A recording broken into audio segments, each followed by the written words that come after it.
Welcome to the deep dive. Today, we're really getting into it, the whole world of artificial intelligence. We're pulling from this massive, like 50,000 word piece on AI. So your mission, if you stick with us, is basically to get a really solid, but, understandable grip on AI, what it is, what it does, why it's such a big deal. Exactly. Think of it as the essential guide. We've waded through the dense stuff so you don't have to. We're hitting the main ideas, the really key developments, and how it all connects. Yeah, and things are moving so fast, aren't they? It's kind of mind-blowing. AI isn't just theory anymore. It's like recommending songs, helping doctors. Totally. It's woven into the fabric now. Okay, so big topic. Where do we even start trying to unpack all this? Good question. I think the best place is just defining it. What is artificial intelligence, really? At its heart, it's about building smart systems, agents, we sometimes call them, systems that can reason, that can learn from information, and crucially, act on their own. Right, so the goal is to kind of replicate human thinking, learning, solving problems, that sort of thing. That's often the inspiration, yeah. Mimicking cognitive abilities. Huh. But it's important to remember there's a spectrum. Ah, okay. Because the AI in my phone feels very different from, like, HAL 9000. Exactly. You've got narrow AI or weak AI. That's designed for one specific job. Playing chess, Yeah. recognizing faces and photos, filtering spam. Very focused. Right. Then there's the big one, Mm-hmm. general AI or strong AI. That's a hypothetical human-level intelligence across pretty much any task. Still sci-fi for now, though? Pretty much. Yeah. And even within AI, there's this range of like how autonomous they are. Some just follow rules we give them. Others, especially with deep learning, can genuinely learn and adapt more freely. So it's not just about copying humans. Sometimes AI can do things we can't, or do them way faster. That's a really key point. It's not just mimicry. It's about potentially expanding our capabilities, solving really complex problems, maybe even ones we haven't thought of. Okay, a tool multiplier, not just a copycat. Got it. So how does this intelligence actually happen? What are the building blocks? Yeah, let's get into the pillars. You basically have three core concepts: machine learning, deep learning, and neural networks. Okay.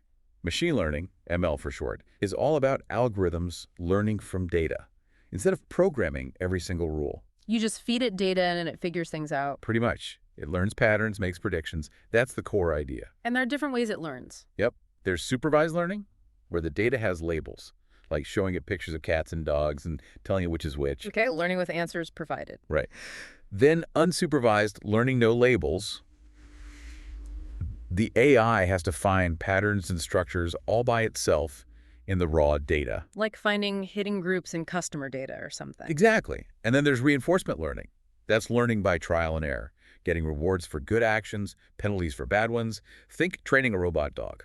Ah, okay. Learning through feedback. Makes sense. And deep learning. That sounds deeper. It is, kind of. It's a subset of machine learning, but it's behind a lot of the really impressive recent stuff. It uses these artificial neural networks with many, many layers. That's the deep part. Layers of processing. Yeah, think of it like information passing through multiple filters, each extracting more complex features. So you have things like CNNs, Convolutional neural networks. like great for images and video, and RNNs, recurrent neural networks, Yeah. and LSTMs. Those are better for sequential stuff, like language or maybe stock market data. So that's how AI can see a cat in a photo or understand what I'm saying through these deep networks. That's a huge part of it, yes. And all these deep learning models are built on the idea of neural networks themselves. Which are inspired by the brain, right? Loosely inspired, yeah. Imagine interconnected nodes like neurons. They process information. You have an input layer, hidden layers in the middle doing the work, and an output layer giving the result. And the connections matter. Critically, the connections have weights and biases. Think of them like volume knobs and baseline settings that get tuned as the network learns from data. Adjusting the connections based on what works. Exactly. Which brings us to the fuel. Data. You always hear about AI needing tons of data. Absolutely fundamental. Yeah. The AI is only as good as the data it learns from. Quantity matters, sure, but so do quality and diversity. Garbage in, garbage out, basically. Precisely. And it's not just getting the data, it's the whole life cycle. What does that involve? Well, first you acquire it, collect it. Then you have to clean it up pre-processing. Fixing errors, handling missing values, super important. Right. Can't learn well from messy data. Then you do feature engineering, figuring out what parts of the data are actually useful and maybe transforming them. Then you train the model, feeding it the prepared data, letting it adjust those weights and biases. Okay. After that, you evaluate it. How accurate is it? Is it reliable? And often, The learning continues. The model keeps adapting as it sees new data. Wow, that sounds like a lot more work than just hitting upload. Oh, it's meticulous, definitely. Yeah. So AI learns from data, but it also needs to think, right? Reason and solve problems. Yeah, that's the intelligence pit, isn't it? Going beyond just pattern matching. Exactly.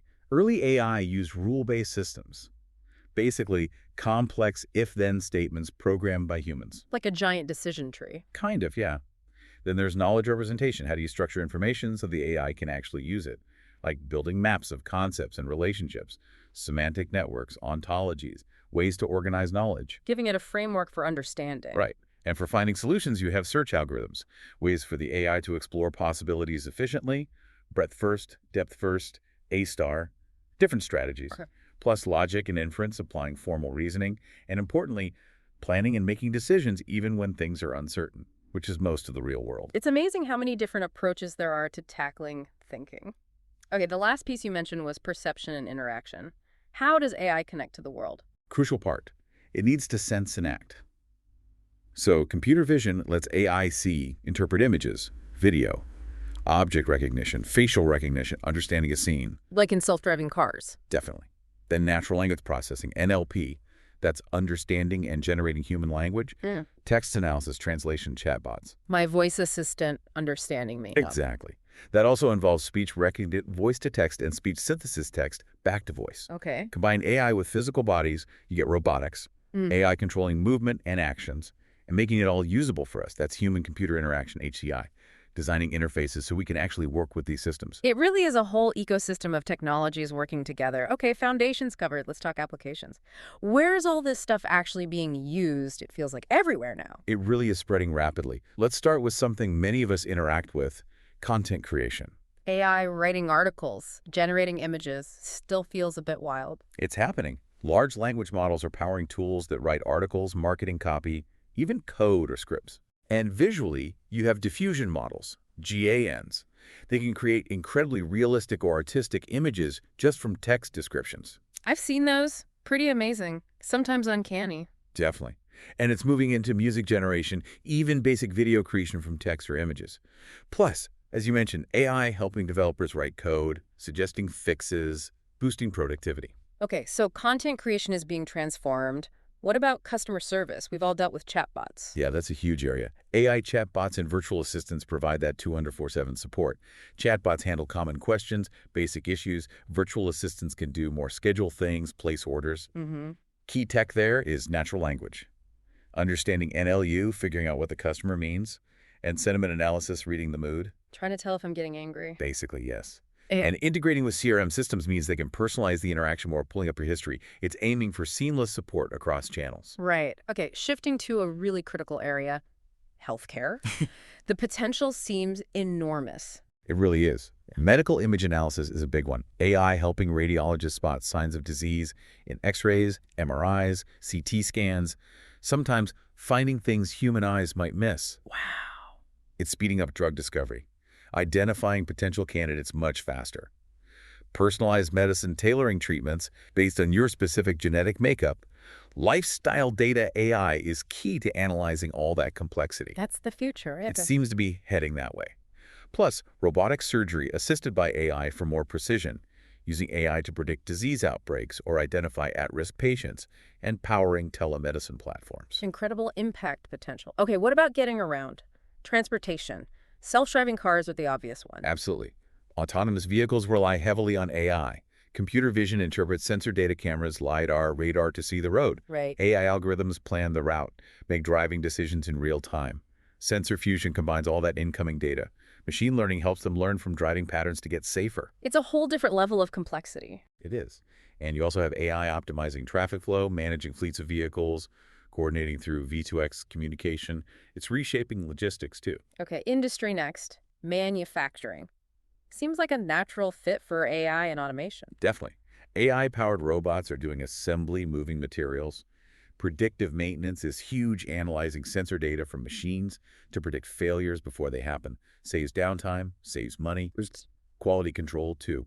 AI spotting defects from images or sensor readings way faster and maybe more consistently than humans. Optimizing supply chains, forecasting demand. Oh, even creating digital twins. digital twins. Yeah, virtual replicas of a factory or a machine. You can run simulations, test changes, optimize processes using AI on the twin before doing it in the real world. Very cool. What about education? How is AI changing learning? Big potential here for personalization. AI platforms that adapt learning materials to each student's pace and style. Intelligent tutoring systems offering one-on-one help. Like a personal tutor for everyone. That's the dream. Also, automating grading for certain types of assignments, helping with administrative tasks like scheduling, and maybe even identifying learning difficulties earlier through data analysis. Could really change the classroom experience. Okay, finance always quick to adopt tech. What's AI doing there? A lot. Fraud detection is massive AI spots. Unusual transaction patterns that might indicate fraud. Risk management, assessing credit risk, market risk.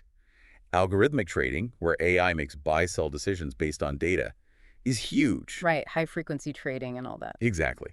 Also, using AI in customer relationship management for personalized offers, and even helping banks with regulatory compliance, like spotting money laundering. Sounds like it's becoming indispensable. Is it reaching into more traditional industries too, like agriculture? Surprisingly, yes. Precision agriculture is the term.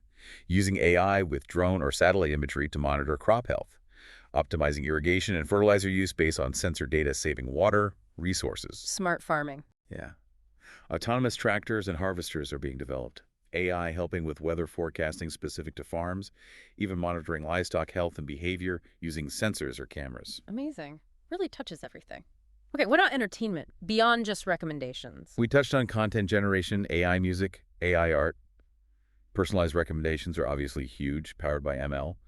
But also in game development, AI designing characters, generating game environments, interactive storytelling where the narrative changes based on your choices, influenced by AI. Making games more dynamic. Potentially, yeah. And then there's the more controversial stuff like deepfakes, synthetic media, AI creating realistic but fake video or audio. Big ethical questions there. We'll definitely get to the ethics. Okay, one more application area. Right. Security and surveillance. Right. AI analyzing video feeds to spot suspicious activity. Cybersecurity AI detecting network intrusions or malware by finding anomalies in traffic patterns. Facial recognition for identification, access control. That one's definitely controversial too. Very much so. And anomaly detection in industrial settings to spot malfunctions or security breaches. Even predictive policing, trying to forecast where crime might occur, another area with huge ethical debates. Okay, that's an incredible range. It's clear AI is powerful and pervasive, but that power brings up, well, the tough questions. The ethical side. Absolutely crucial. And maybe the most important part of the conversation long term. Bias is a huge one. AI being biased, how does that happen? Isn't just code? But it learns from data. If the data reflects historical biases, sexism, racism, the AI learns those biases. Or if the developers make flawed assumptions. Or if the data just isn't diverse enough. And this shows up where? All over. Predictive policing algorithms showing bias against certain neighborhoods. Resume screening tools favoring male candidates because they were trained on past hiring data. Loan applications, even healthcare diagnostics. If the training data isn't representative, the outcomes can be unfair. Wow, so how do you even fix that? It's really hard. Defining fairness mathematically is tricky. But things like ensuring data diversity, auditing algorithms for bias, demanding more transparency and explainability, those are steps. Explainability, knowing why the AI made a decision. Exactly. Which leads into the black box problem, especially with deep learning. It can be really hard to understand the internal logic. Okay, bias is huge. Right. What else? Privacy seems like a big concern. Massive. AI thrives on data, often personal data. Facial recognition is a prime example. Its use in public surveillance. Potential for misuse. Yeah, the idea of being constantly watched and identified. It's concerning. NLP can also be used to monitor communications, extract personal info. And AI is great at aggregating data from different sources to build incredibly detailed profiles of individuals. So it's this trade-off between security or convenience and privacy. Often, yeah. Finding that balance is key. And that's where regulations like GDPR in Europe come in, trying to set rules for data privacy. But technology often moves faster than laws. True. Okay, what about accountability? If a self-driving car crashes, who's responsible? The million-dollar question, almost literally. The black box problem makes it hard to trace why an error occurred. Is it the programmer, the data provider, the owner, the AI itself? Tricky. Very, especially with autonomous systems. We need clear legal and ethical framework to assign liability. Auditing and explainability can help trace errors, but it's still a developing area. Even in AI-assisted decisions, like a doctor using an AI diagnostic tool, figuring out the balance of human and AI responsibility is complex. Definitely thorny issues. Another big one everyone talks about is jobs. Will AI automate us all out of work? It's a valid concern. Yeah. AI is definitely good at automating routine tasks, both manual ones in factories and cognitive ones like data entry or analysis. Which sectors are most affected? Manufacturing, transportation, customer service, data entry. Those are often cited. But even some creative fields might see changes with AI content generation. But does it also create new jobs? It does. Jobs in AI development, data science, AI ethics, maintenance of AI systems. But the transition is the challenge. Will the new jobs require different skills? Will people be displaced faster than they can retrain? So we need, like, massive retraining efforts. Probably. Reskilling and upskilling initiatives will be crucial, and it raises bigger questions about social safety nets, maybe even ideas like universal basic income if automation becomes widespread. A fundamental shift, potentially. Okay, the last ethical point, and maybe the scariest for some, existential risk.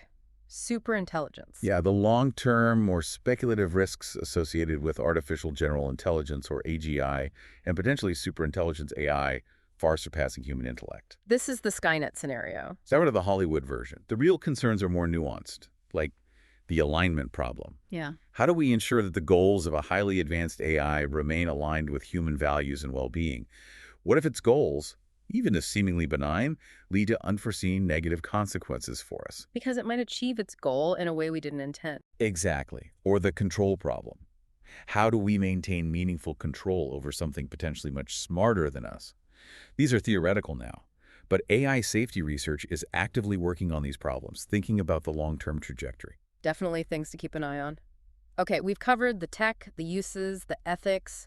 Let's look globally. How are different countries handling this AI revolution? You mentioned the US earlier. Right. The U.S. has been a leader, largely driven by the private sector. Big tech companies, Google, Microsoft, Amazon, Meta, plus top universities like Stanford, MIT, and a really dynamic startup scene. Government funding exists, but it's often market forces leading the way. Lots of innovation, market-driven. What about China? Sounds like a different model. Very different, much more state-directed. China has explicit national strategies aiming for AI supremacy by 2030, backed by huge government investment. And they have a data advantage. Massive data advantage, yes. Large population, widespread digital payment systems, less stringent privacy norms in practice, gives them vast data sets for training AI, especially in areas like facial recognition and surveillance where they're very strong. But that raises human rights concerns. Absolutely. The use of AI for surveillance and social credit systems in China is a major point of international concern. Okay, US and China as two poles. What about Europe? Europe is trying to carve out a third way, balancing innovation with strong regulation and what they call human-centric AI. The EU AI Act is the centerpiece, trying to govern AI based on risk level, banning some uses, heavily regulating others. More focus on ethics and rules up front. Definitely. A big emphasis on trustworthy AI, explainable AI, XAI, and data privacy under GDPR. Lots of public-private partnerships trying to foster AI development within those ethical boundaries, particularly in sectors like healthcare and manufacturing. Interesting. So regulation forward, are there other key players we should mention? For sure. Canada has a really strong AI research ecosystem, especially around deep learning pioneers, and a significant focus on ethics as well. The UK is pushing hard on AI safety research and setting up its own regulatory frameworks post-Brexit. Okay. Japan is leveraging its strengths in robotics, integrating AI there. South Korea is powerful in AI for electronics and manufacturing. And India has a huge talent pool, looking to apply AI in areas like agriculture and healthcare to solve specific national challenges. So it's truly a global phenomenon, but with distinct national flavors and priorities. What are the big picture geopolitical implications? Well, AI is seen as fundamental for future economic competitiveness. Nations are racing to attract talent, foster startups, and lead in key AI applications. It's also becoming central to national security and defense. An AI arms race. There are definitely concerns about that, particularly in autonomous weapons development. But it's also about economic dominance, technological leadership, and potentially influencing global standards and norms around AI use. It's a new dimension of geopolitical competition. So AI isn't just changing our lives and industries, it's reshaping global power dynamics too. That's a Yes, lot. it really is. We've gone from the basic building blocks to global strategy. We really have. We covered the foundations, ML, DL, neural nets, data, then the applications, which are just everywhere: content, healthcare, transport, finance. Right across the board. Then the really crucial ethical crossroads: bias, privacy, jobs, accountability, even those bigger existential questions. Yeah, the societal impact. And finally, how different countries are approaching this whole thing: the US, China, Europe, others, different strategies, different priorities. A truly global picture. For me, the sheer breadth of applications was eye-opening, and also just how central data quality and bias are to making this work responsibly. Yeah, those ethical considerations can't be an afterthought. They have to be baked in from the start. It's clear AI is transformative, and we're really just scratching the surface. Absolutely. So as we wrap up, maybe something for you, the listener, to think about. Given everything we've discussed, the power, the potential, the pitfalls, what kind of future do you want AI to help create? And what role should we all play in steering it that way? That's the big question, isn't it? It's not just happening to us. We have choices to make.